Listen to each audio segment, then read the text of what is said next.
Hey guys, welcome back to this live mic segment for Just Survive. As we near the sunset time of the game, I am currently in about the spot, maybe within a few meters, if not a few inches, of where I first spawned in when I first started playing H1Z1, right here at the Hemingway area. Now yes, I do have body armor on because I had a little bit of a run to get just to that spot. I tried to spawn as close to this area as I could. Funny enough, if you look right over there behind the Yeats Motel, I actually spawned in over there behind that on the test server, but couldn't play. I redid my files, I redid verification, and never could play on the test server. But today we're really just kind of discussing the experience of the alpha and things along the way. Not going to do anything really fancy with the game. Really just want to take the first moment of this and thank all of you guys for your support of the channel. You guys have been fantastic. I appreciate all you guys have done to help the channel along the way of this 3-year alpha that we went through. Your guys' participation, your comments, your shares, your likes, everything was so greatly appreciated by me and friends of mine that are fellow YouTube creators. So thank you guys for all of that. As far as the channel is concerned, I will be covering other games, as you guys have probably seen if you're still following the channel at this point, or I should say following the game coverage here outside of H1Z1. Wow, a syringe. Those are sometimes can be rather rare to find. But some of you guys have probably heard my overall kind of generalized opinion about the game alpha, and that was that I wasn't a big fan of any paid alpha. I'm old school when it comes to alpha, in my opinion. Just my opinion. I would have liked to have seen wow, an actual player. This kind of reminds me of the old school days when players were on here doing stuff. So there is Claude talking to another player, which was something that was very familiar to many of us when we first started playing.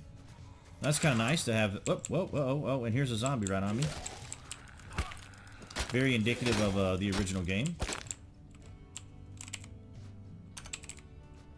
Sorry guys, lost my train of thought there. Yeah, so alphas in general, just to me, and just in my opinion, like old school, I would have liked to have seen it vetted, you know, have certain groups of people participate in the alpha. But, you know, in hindsight, the way all this was done and whatnot, it probably, you know, may not have been the ideal thing that they wanted to do. Obviously, they went with what they went with. So, and here we are. So, 3 years later, and the game is sunset. I guess in a way, I'm happy that they were able to succeed with H1Z1 Battle Royale and Auto Royale. As you know, it seems like Fortnite adopted the Battle Royale style and other games have adopted it.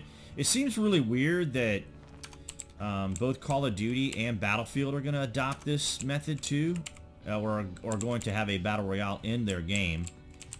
But, you know, there you go. Props to the Daybreak team for creating a popular mode that people enjoy, apparently. We've seen a lot of the Twitch, some of the big Twitch gamers out there, Ninja being the biggest, who kind of started his, I don't know, didn't maybe start his gameplay on H1Z1, but certainly brought a lot of attention to H1Z1. And some of the other questions you guys have had, do I work for SOE or Daybreak? No, I'm just a gamer. I'm a gamer who enjoys their games. I've been playing since EverQuest back in 1999 when I was a player then, and have just always enjoyed the games. And when Landmark came out, I was enthusiastic about covering Landmark. It was also an alpha and a beta game that unfortunately was also sunset. My intention all along the way when I got involved with Landmark and Daybreak once again, or SOE at the time, was to, you know, was to really cover the games until EverQuest Next came out. because being an EQ player, I just, always enjoyed the game and was very much looking forward to the next iteration of the game. And EverQuest Next did not manifest either. And having participated in Landmark, I kind of agreed with Russell Shank's decision. Of course, this was after John Smedley had left. Russell Shanks, the vice president, had taken over.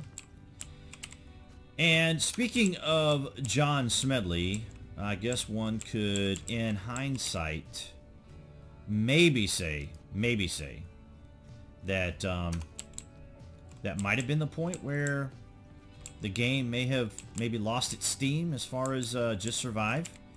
It's kind of a stretch to say that, especially now. It's just kind of, we're just sitting here reflecting and talking about the game in the past, or, all the things that have happened in the past and having hindsight now. But nonetheless, going back to the original question here, I apologize for the distraction. I've never worked for SOE nor Daybreak. I was a SOE insider that I applied for back when I played Landmark. Got accepted into the program, and essentially all it was is they give us keys and little promotional things that allow us to promote our channels and promotes the game. And it's kind of like their way of saying, thanks for playing, thanks for covering the game, here's some keys and so forth. And every once in a while they'd send me some swag via snail mail, which I appreciated. Little hats, trinkets, keychains, just little swag, nothing, nothing major, which was always appreciated and enjoyed by me. And gave you guys out keys and stuff to things from time to time.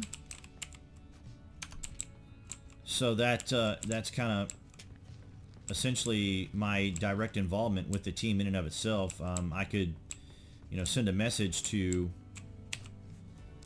one of the team members via, my contacts, but there wasn't anything that really gave me any kind of an advantage over the game than you guys. So I just covered it because I wanted to cover the game. And the reality is, I wasn't incredibly interested in H1Z1 because I was playing Landmark at the time and was, pretty confident that that's where I wanted to be, because I was going to cover EverQuest Next. And so that's how I just, kept plugging along here with the game. But it became very popular, and you guys enjoyed the coverages, you guys enjoyed the updates, and so I just kept on going with H1Z1. And then of course Landmark was sunset also. And I'm just going to be cutting through here, and we'll just continue jabbering along. We just kind of take in the scenery. But it's been an interesting journey along the way, playing H1Z1 and Just Survive. I've had a lot, I've had a lot of fun with it. My guildmates have enjoyed it. It was a lot of fun playing with them, and particularly when we played PvP, that was a lot of fun. You guys have always asked about PvP. And yeah, so the reason I played a lot of PvE is because we would get raided, as is typical in PvP, and so we'd lose gear, ammo, weapons, and those sorts of things. And if I was going to do a video covering a particular item or gear or weapons and things like that, I needed to have those items available to cover in game. So that's why PvE became an option, or a bigger option for me to use instead of PvP. It just wasn't practical. And even just like running around now, you could get shot, or some other thing could happen, and you would lose. I would lose obviously everything I have on me, and so forth and so on. It just wasn't a practical, reasonable, rational way of presenting content to you. There were some videos made when we did play PvP. Many of those were from the earlier days, so nothing that I guess that I have on the channel here from, like, say, within the last maybe 18 months, year and a half or so, that were PvP related.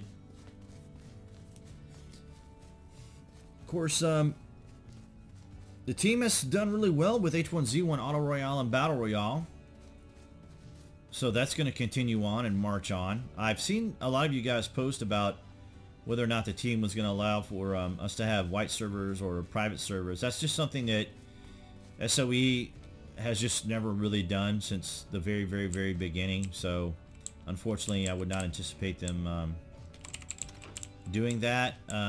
You would think that since they're going to have, you know, the Battle Royale, that maybe they would leave a server or two, you know, with this on it, but it's something that they would have to maintain. You know, they'd have to have dedicated team members to look after the content here and stuff, and so I'm not really sure, like, how practical that would be to be able to maintain that.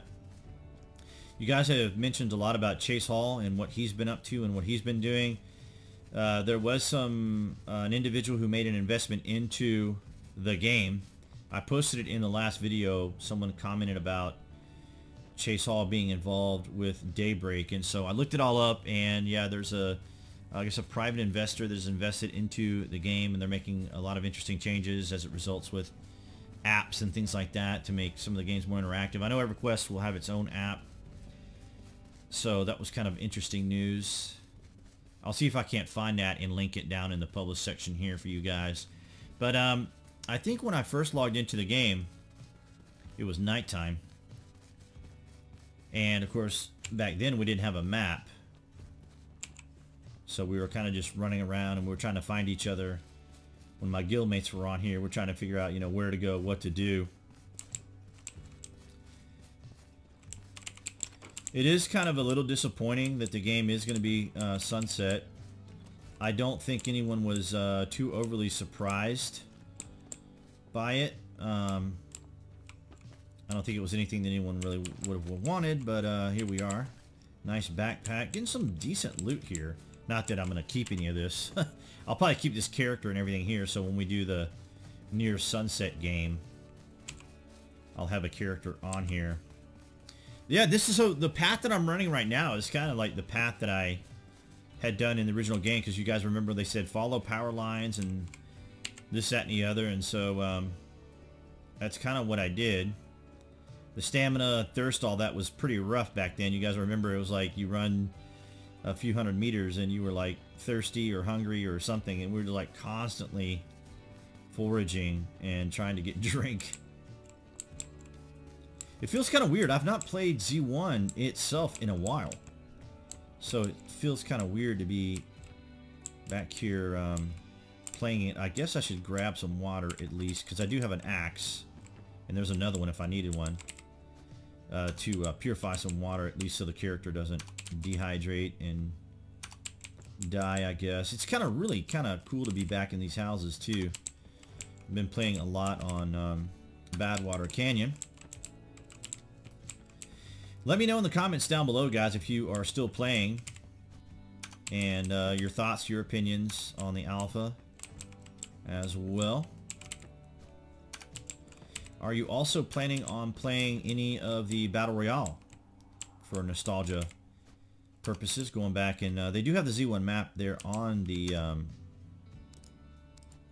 you know, on the Battle Royale version of the game.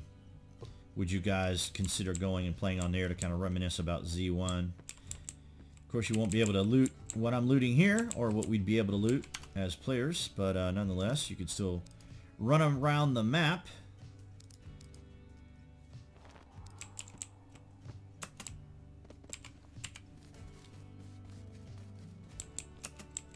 I didn't do a lot of looting over here in Dartmouth back in the day. Mostly just looking for cars is what so many of us used to do. Cars were always a discussion point the whole time we played. Oh, someone's around here. Handcuffs.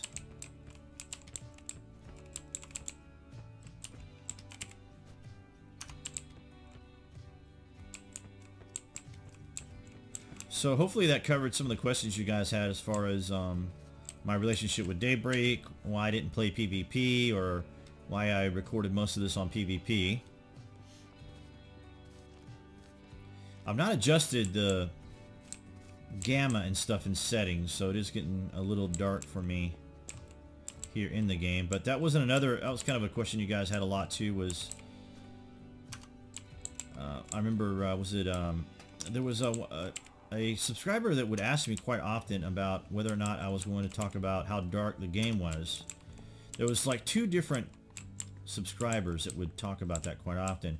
And my response, of course, was that I would adjust the game settings to be able to see, or to be able to provide a better viewing experience for those who were watching the videos, because if it gets too dark, it's really not going to be all that interesting for viewers when it gets too dark. I guess I could always run around with a flashlight or a torch.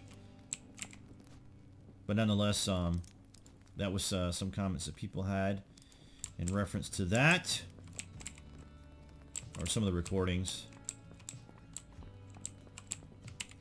I didn't have any particular weapon that was my favorite.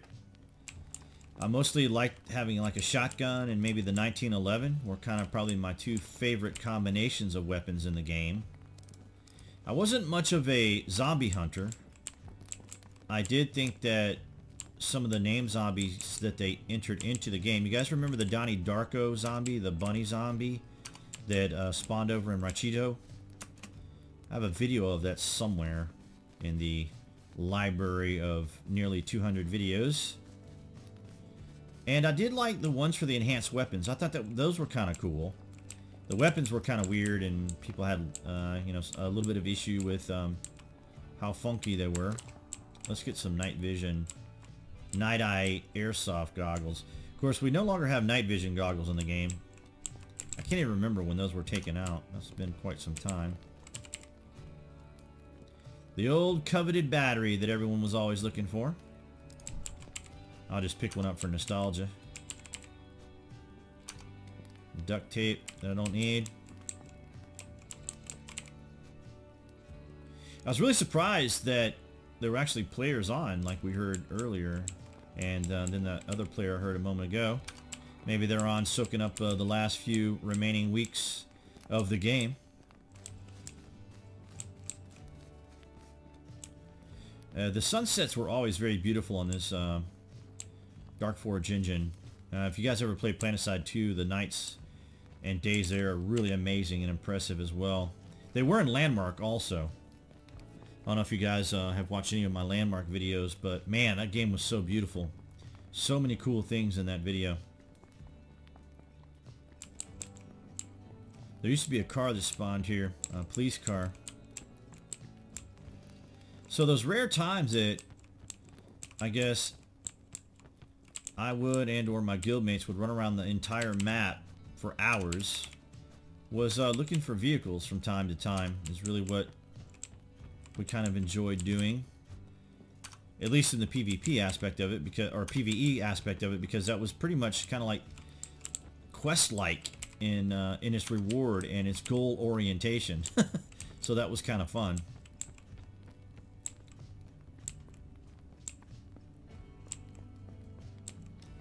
I don't have a compass yet, but when you've played the game as long as many of us have, you pretty much don't need one anymore. You pretty much know where you're going or where you want to go. I am kind of just making my way to Cranberry, which is where I spent most of my time in the guild too. We had a guild base right up on the hill next to Vishin's Peak is where we mainly made our base. We made them really kind of all around the map, and I can remember spending hours upon hours running around the map repairing all the bases. Of course, my guildmates obviously contributed to a lot of that as well. Having their help and their participation was always great. These are very elaborate bases that some people are using here. This is empty. Oh, you can't access it, right? It's not in the environment.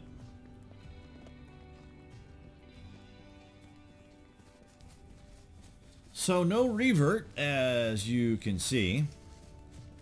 I know that the very original game was a lot of fun to participate in when it came to, you know, like when we first started playing. It was always, you know, really amazing, very dangerous, very harsh, very challenging.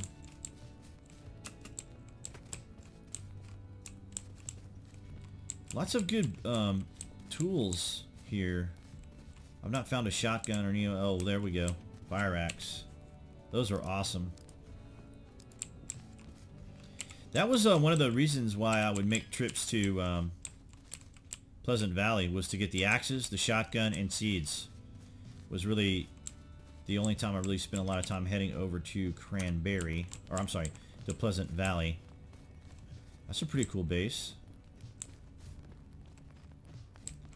I know a lot of you guys miss like the older bases that we had when the game first came out, the old metal bases.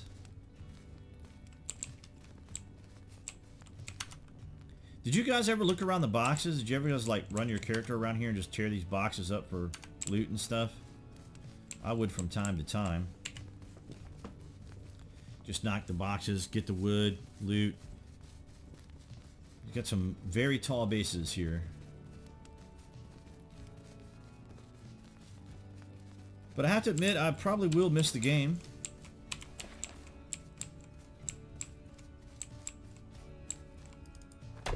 Certainly I'll probably cover it at least one more time before we call it a wrap. I think I gotta have like fiber and stuff, right, to make a campfire. Yeah. 4 wood and 4 fiber. Okay. And that was from these trees. Gonna get plenty of wood, resin.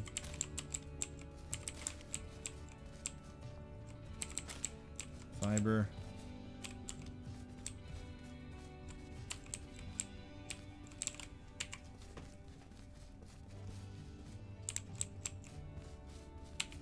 Yeah, you'll definitely have to tell me down in the comments below what your favorite experiences were in the game, what you liked about it.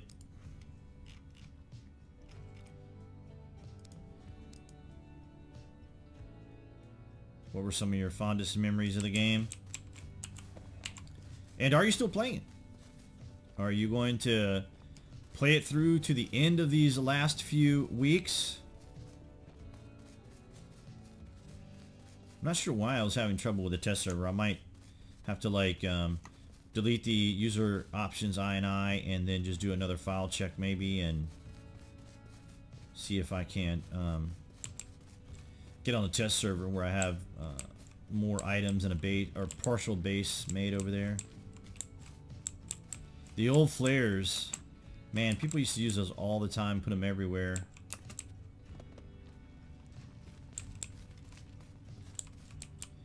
Okay, did someone put that there? I don't remember seeing that. I don't know if that's player made or not. Here's a shack. Awesome moonlight in the background. Alright guys, I think I'll go ahead and just wrap it up here with this awesome moon backdrop. Thank you so much for your guys' participation. Of course, you're always welcome to hang around the channel. I will be covering Battlefield in the future. Of course, Pantheon Rise of the Fallen will also be something that I'm going to cover on the channel. I just started the Friday vlogs. That was something that some of my fellow YouTubers suggested that I do because they wanted like a different format. And what I was going to do was participate with some of them and, you know, have them like go over for interviews and things like that. And we'll just kind of see how that develops. But nonetheless, guys, thank you so much for, you know, being part of this channel. You're always welcome to come by and visit anytime. Watch any of the content you like. You can always watch some of the older videos. And be sure to go ahead and click on that watermark you see appearing there on the screen to subscribe. And hit that notification bell if you want to know what the most recent content is that I upload. And guys, I'll probably see you in another video very, very soon.